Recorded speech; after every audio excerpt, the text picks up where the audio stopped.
Hi everyone, and welcome to the Inner Loops YouTube channel. I'm Kira, and today, as part of our Authors Corner series, I'll be having a conversation with Andrew Bertaina about his new collection of fiction, One Person Away from You. For more Andrew and more Authors Corner, you can check out our website to find articles, interviews, podcast episodes, and most importantly, a link to purchase the book. Welcome, Andrew! Thank you. Glad to be here. Thanks for having me. Yes. So I would love to start by talking to you about form. The collection is incredibly wide-ranging and experimental. David Keplinger highlights prose poems, flash fictions, journalistic parodies, and fabulous histories that often begin with some premise or conceit from a known form. We've got dating apps, Cosmo, book forwards. How do you approach form when drafting? Is it often the point of inspiration for a particular story, or does it find its shape later? Yeah, I love that, you asked that question. I said this before, but some of these questions you have, I'm like, oh, that's interesting. I hadn't considered that or haven't had it in a question. First off, a lot of my writing that I did when I took a long break from writing was on an actual blog. And the blog form is, no longer a thing, right? But at the time, I think it gave me a freedom that I had kind of post MFA to do things like I would be like, if I'm gonna write every day, but I'm just messing about so courtesy of Cosmopolitan, which is one of the stories, and there was literally just oh, that's funny. They always have these lists. What if I created a list form? And then I messed with it and eventually wound up going back a ton and editing and stuff like that. So I feel like in some ways just free writing taught me that it was just a way to get myself to write. And of course, that's become more popular, particularly with Flash. And secondarily, I would say when it comes to form, I've talked about before, but Borges was really formative for me in, again, reading his work and then just, I think, realizing that there was a lot more room for creativity than perhaps we had talked about in my MFA program, where this sort of New Yorker type short story, 20 to 25 pages, was predominant. But if you're really trying to write and you're trying to write often, form can be really invigorating. And I've also generally written in poetic kind of language. I wouldn't say I'm a poet necessarily, but I would have liked to have been, but my undergrad professor gave me really bad grades. Well, I guess I'm not doing that. Oh my God. I hope he's watching this. I hope you know what? I almost shouted him out. An American poet. I got into Best American Poetry. I was like, I'm going to send this to Paul Willis. Sorry, Paul. But absolutely. What did he say? No. But it was so that I think that plays into it. So that's I like to, because I like that kind of imagery, it points itself towards the kind of prose poetry stuff. But then, like I said, in my program, we talked about the traditional short stories. So some of these have kind of a traditional short story structure. So I'm also just a very open person. So if I'm I want to see if that can work for me, I will try it out. And if it doesn't, it doesn't see the light of day. But if it does, I like it. Yeah, I think that looseness comes through. And it's interesting to say that you began writing these for a blog, and that was kind of the transition from the traditional MFA, because that opens up so many more multimedia opportunities. And I get that influence of this reads like a listicle. Yeah. Which was right at the time, that was everywhere on BuzzFeed, and everyone who was literally was yeah, that's how we're interacting with the world. And it's okay, well, what does it look to write a literary version of a listicle? Yeah. Yeah, absolutely. And is there a particular article, edition of Cosmo that you can remember kicking off your interest in some of these forms?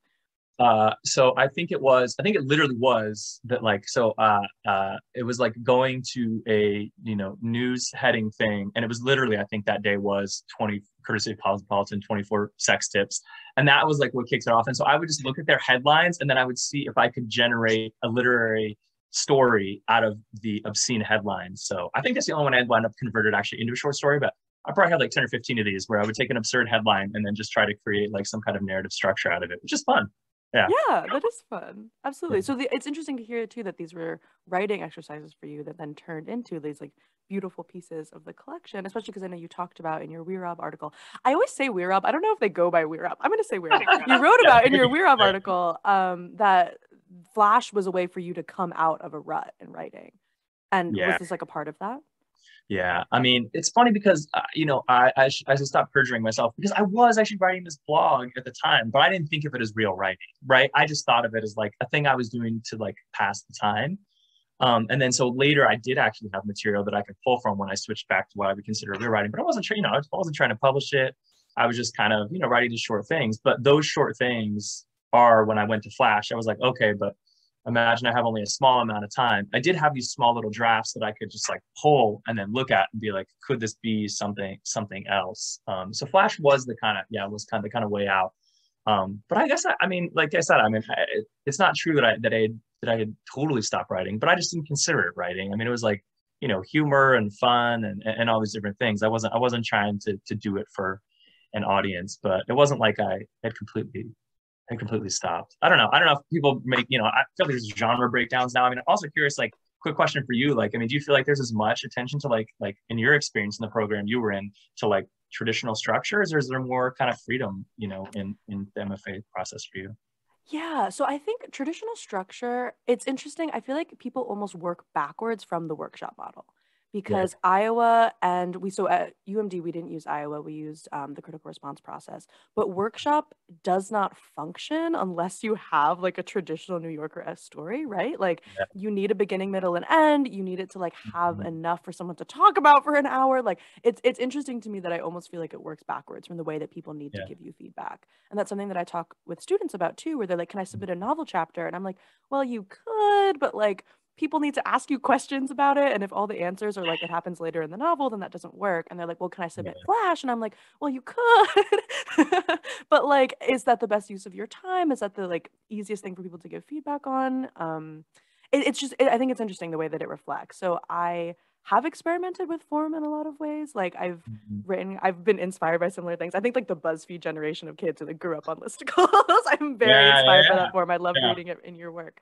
So like I've found myself writing lists, writing editorials, like writing a letter that a character would write to a magazine. I love it. But I think parts of that are still bound by the you should probably crack 20 pages expectation.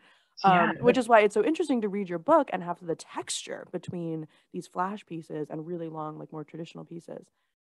That's interesting. Yeah. So I had a couple students in my creative writing class do the same thing you were talking about. They would be like, "Oh," and I'd be like, "Well, this is like a good chapter of a novel, but like I don't know what this. Yeah, like what can we really say about it? So I think you're right. Like we need some kind of structure in order to attach to it. So the title story in my collection, I wrote during my final year in the MFA, and I remember submitting two or three, and maybe I wish I remembered all of them. At least the title story, and I think another one actually appear in the collection. But I like submitted all three of them, and it was like me before I even knew about Flash starting experimenter. I was like, listen, I know we all have to turn in 20 pages, but I wrote these three short things. Can I just turn them in all together? And people were like, oh, like I really like these, so I think I already had started to move in that direction towards the end of my program anyway, just being inspired probably by other contemporary writers who I'd seen kind of doing that, and I was like, oh, you can do this, it's kind of permission. Yeah. Yeah. And how did you make that transition, right? From writing these longer pieces to flash? What like stands out to you in the transition between those forms? Yeah, I think it was like maybe like Matthew Clam and Miranda July were the two writers who I haven't read in a long time, but at the time I was reading, and I think both of their collections would feature some longer stories, but they also would be interspersed with these really kind of voicey, shorter pieces, which they were still 9-10 pages, but not 20 or 25.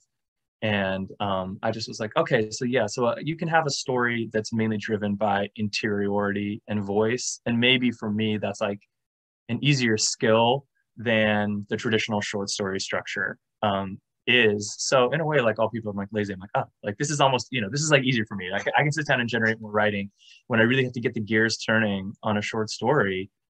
It's hard. I remember the very last short story I wrote for my program, knowing it's in the book, but I knew it was bad. And so I had to edit it so much to make it good. It was like, it was so Yeah. much work. It was so much work. I was like, I need to get texture. I need to do research. I need to like nail what the city looks like and all these different things. This is hard. Not Yeah. that writing shouldn't be, but yeah. Yeah. No, yeah, it's a completely different lens of focus. And I think Mm-hmm. something that really stands out to me about your work is that it's so economical. Like the flash pieces do feel like stripped down to their barest elements to get at what is most important. And I was thinking about that as a meditation on detail. Like the Mm-hmm. characters are sometimes amorphous or like notably not present. The use of Yeah. pronouns is like vague or purposefully slanted. So you're like stripping away these details when you're cutting down to a flash piece of like, this is not what's important. but the really like stark, attentive details shine in contrast. And Hmm. I'm interested in hearing how you think about the relationship between story, character, these more concrete observations, maybe like what you sacrifice to get that down to like a really efficient flash piece. Yeah.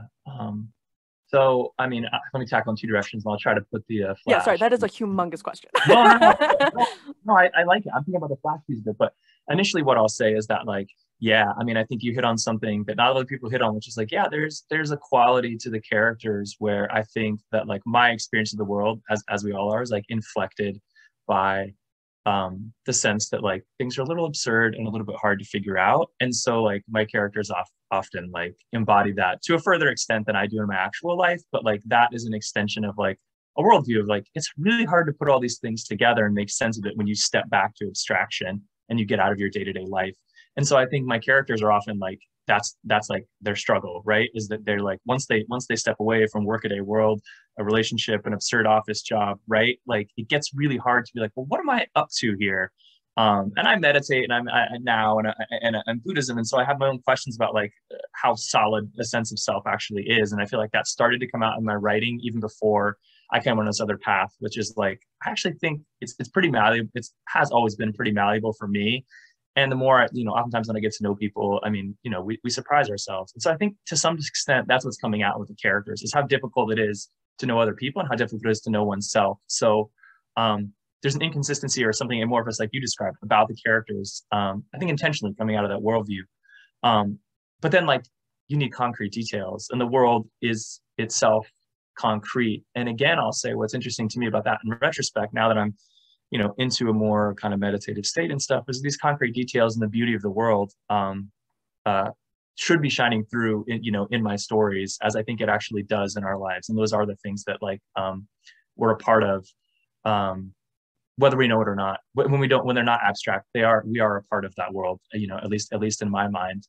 And so those are the things the characters can attach to, because they can't usually attach to a sense of self. They can't find that sense of identity strongly in the world. And then when it comes to like the flash pieces, I think it's inflected mostly by a kind of like poetic, image driven form. So that, like I've also said before, and this is true, like I'll just find an emotion and I'll use that to write a story. So what you lose is, what you lose in a flash piece is that, that kind of like rounded sense of character where like you see this person in multiple perspectives and in multiple different modes. So I think you get a fuller picture, perhaps of who they are and the way they negotiate that self in these different structures. And I often will take that out and be like, what are they strongly feeling on this, one evening or moment in time? They're feeling really lonely, or they're feeling really excited or energetic. And I'll use that emotion to actually drive the story. But then because I think because people are malleable, you're usually only getting one spectrum of what I would consider to be something a little larger. Yeah, absolutely. And it's interesting to hear you talk about your perspective on philosophy or maybe like a shift in religion because the Yeah. philosophical elements really come through and often in a surprising way. Maybe surprising for me because I don't know you that well in real life. But Hmm. like I would be reading a story and then it would be like, "Oh, actually here's this really intense thing about your sense of self." And I would be like, "Oh."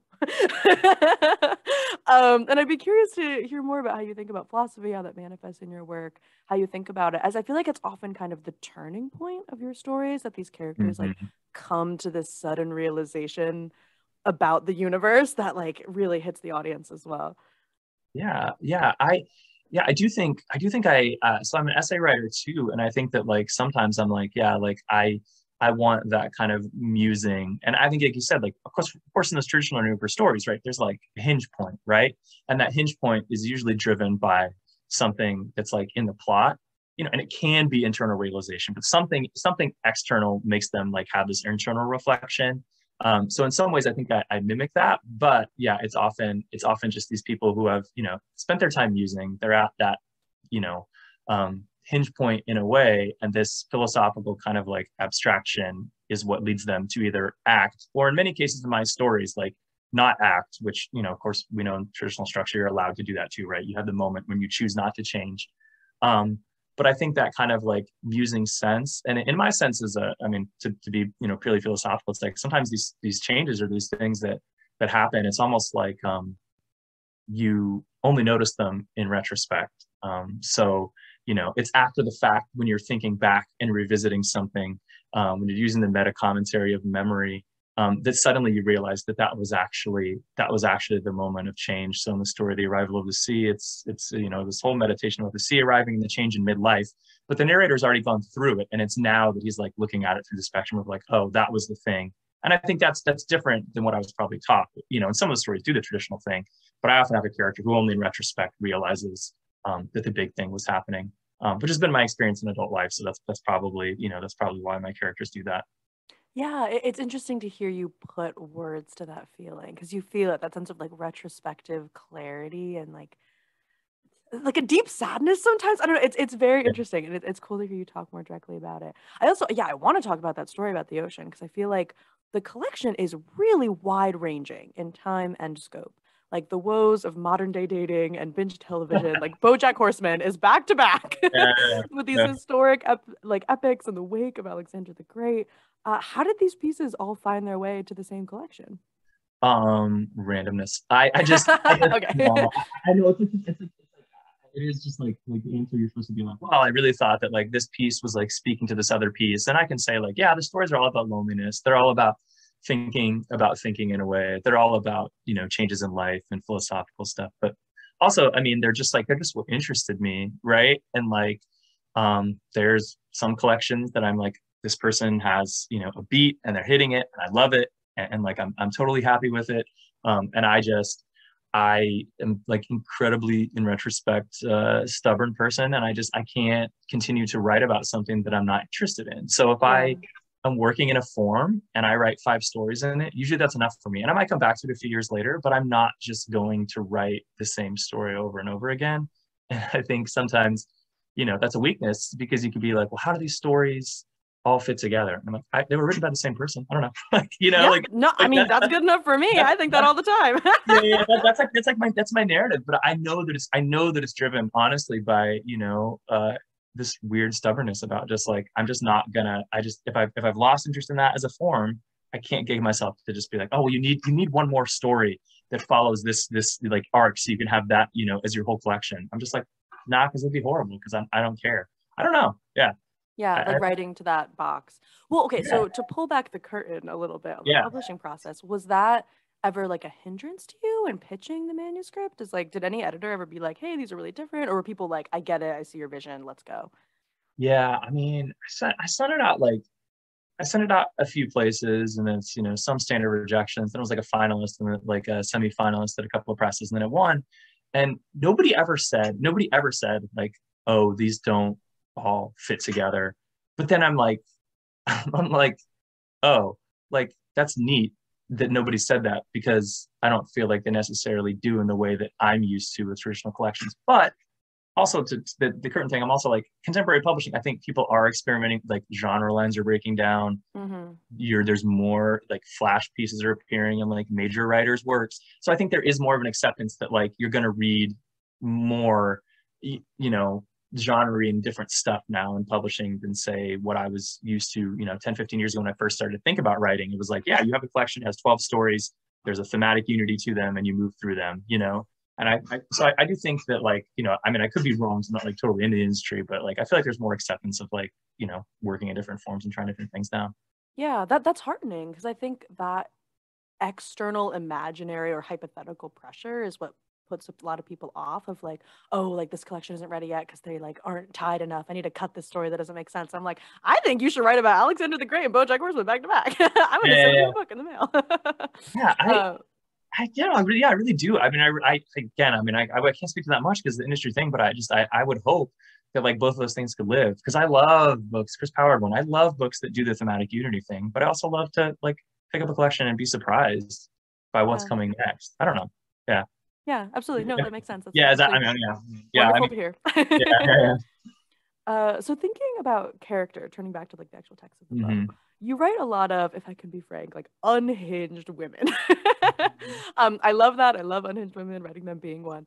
But where do you draw inspiration from with these characters? That is a really good question, and I didn't. you know, I'm like, so many people have been like, oh, you write like women. And I have like a standard answer. I'm like, oh, because I knew my mother well and I knew my sister well. So it's great Yeah. for someone to be like, yeah, but like the women are a little unhinged. So like, where and I'm like, I want to be, I want to, Have you ever had a sister? Because I'm like, that's what it's like. my mother and my sister are actually like pretty well put together people. So it's a really good question. Like, what is it about like these unhinged? And I think it's like, I think it's that, you know, I am going to tie it together with like my mother, because like she always had this kind of like internal loneliness about her that she wouldn't really talk about, but I felt like it was almost like, you know, I was always kind of like aware of it. And I think in a way I'm like, okay, what if I took that loneliness that I could always sense in her and then played with it, like made it even deeper, right? Like, so, you know, she functioned fine in the world, she was a great mom, like, but what if I went a step further into that? What would that feel like to be, you know, almost experiencing the world, you know, with, you know, through a pane of glass or something like that, which is what I think is what happens sometimes to those female narrators, is they're a projection in a way, of that. And so they're so far removed from the world that I think it can create these like actions that make no, you know, that make no sense, or that seem unhinged. And I think you know, if I had to guess, I'd say that's what it's coming from. And I have a series of pieces called Dream Mother, in which my mom appears in the piece. I think one is in the collection, but I have two more that are coming out, and they're all just like cursing, ridiculous, like women that are like nothing like my mother. But I do feel like in some ways that's like where that's kind of like that narrative structure is like where I actually draw that kind of like inspiration. Um, yeah. Anyway, that's my answer.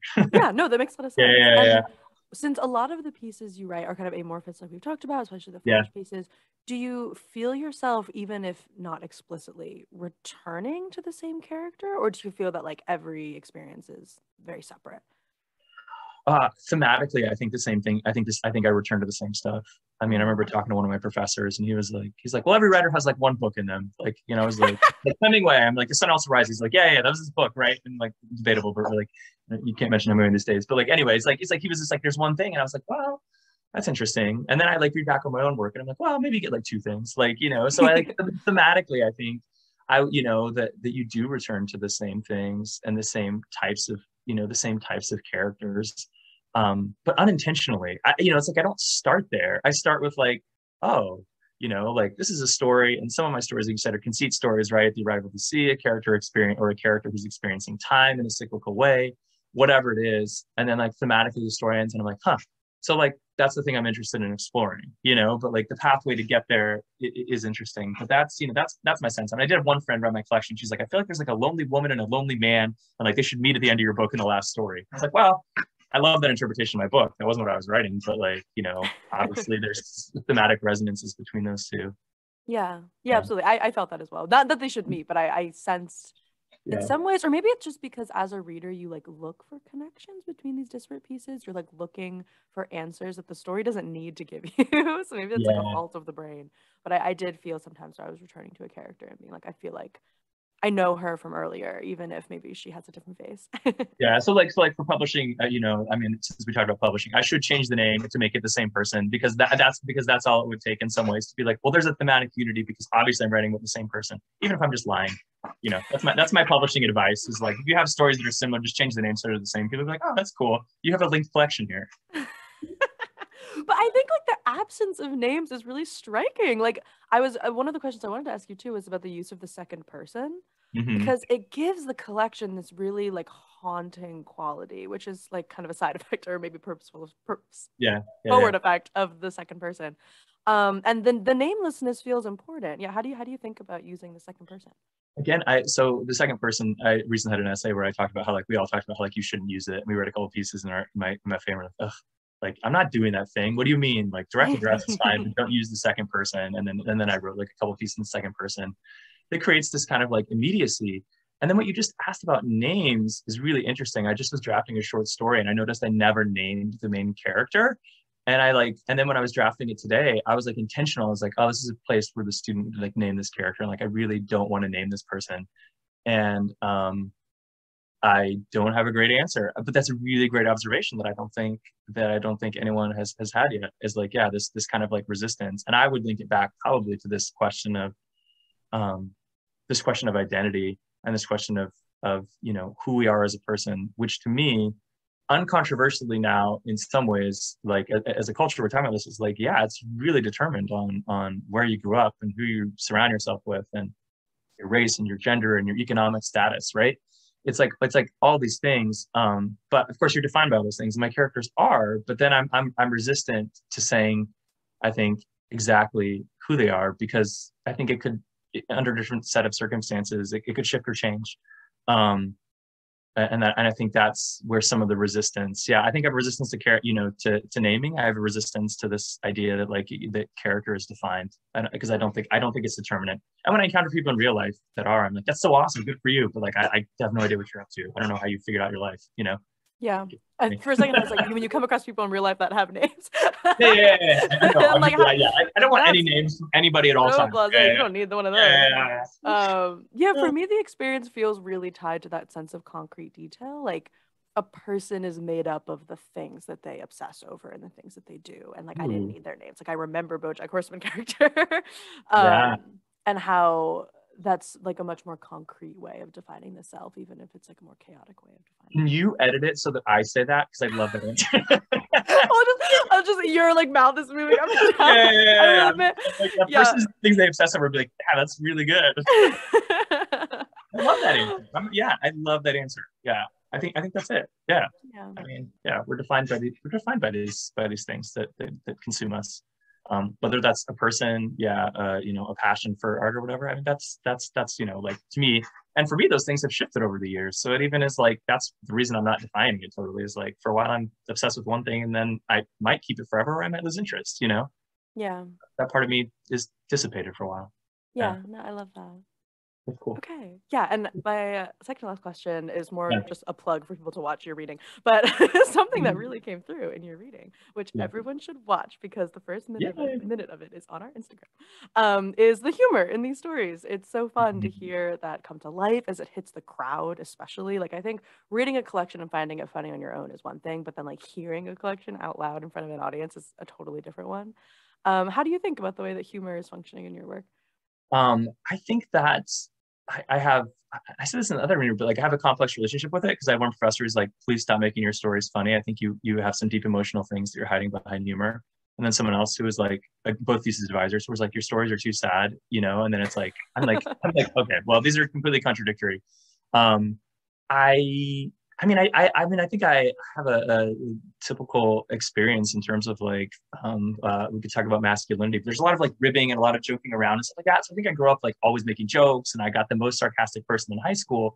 But then there was this other side of myself that was like completely taken out, which is like, I am a deeply serious kind of philosophical person too.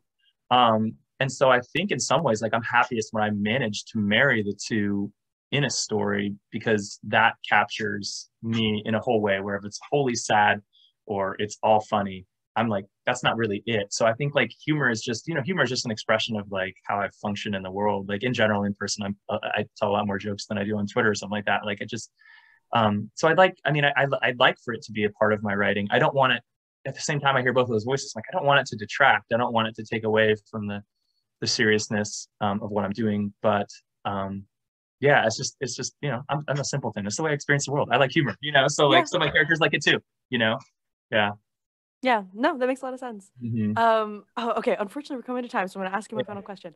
But finally, for the Authors Corner project, we are promoting authors who have published with small and or indie presses. And could you talk us more through your publication process, or any like tips you'd have for someone who wants to be in your position? Yeah, so I mean, there are a few different collections. So with university presses, so I'm with Moon City Press. They have the Moon City Award in short fiction, which I won in 2020. And then it's the University of Arkansas is like the main overarching one. And I think, contests, though they're hard, I mean, a lot of people are submitting, they're a great way to kind of, get your foot in the door as a new writer, because they're often just like looking at your manuscripts. And if you're thinking like, the big five or big four now, I guess, whatever, aren't always looking at short story collections. Sometimes they are if you publish in New Yorker, but like otherwise, I think, indie presses and university presses are a great thing just to research and know about, which I didn't know about, coming to MFA. So these contests are a great way to apply. I mean, in my case, with my press, it's like I got to like, input on like the cover art, right? They gave me like 3 different sketches, and I got to like choose what I thought like best represented my work. Like we talked about, what kind of like font do you want? Are you liking this? And like, so like I was pretty involved in the process of what the book looked like and kind of like felt like. And I think that was really great. And different presses, different things, but I think that often is the case for people who work with smaller presses. It's like you get that kind of like attention you're probably not going to get elsewhere. So it's kind of just like, I hope that people like, kind of educate themselves about the opportunities that are out there. University presses, small presses that are incredibly supportive of their authors and who are going to care about your work and talk to you about it, which is kind of like what we're looking for as writers. So my experience was really positive. Great. Yeah, that's wonderful to hear. Yeah. Thank you so much for being Thank here you. today. This was such a pleasure. Could you tell people who are watching where they can find you on the internet and where they can buy your book? So I'm at andrewbertaina.com is my writer's website. I'm on, I don't know, Twitter and Instagram and those things too. And my book is available, like, the official one is University of Arkansas Press is where you would find it. Obviously, bookshop, your local bookstore, if they have it, is good too. So one person away from you. Thank you, University Press. Yeah. Yes, excellent. And if you want to find more of us, The Inner Loop, you can find us on Twitter and Instagram at The Inner Loop Lit, on Facebook at Just The Inner Loop, or subscribe to us here on our YouTube channel. And all of those links will be in the description box. Thank you so much for being here today, Andrew. Great.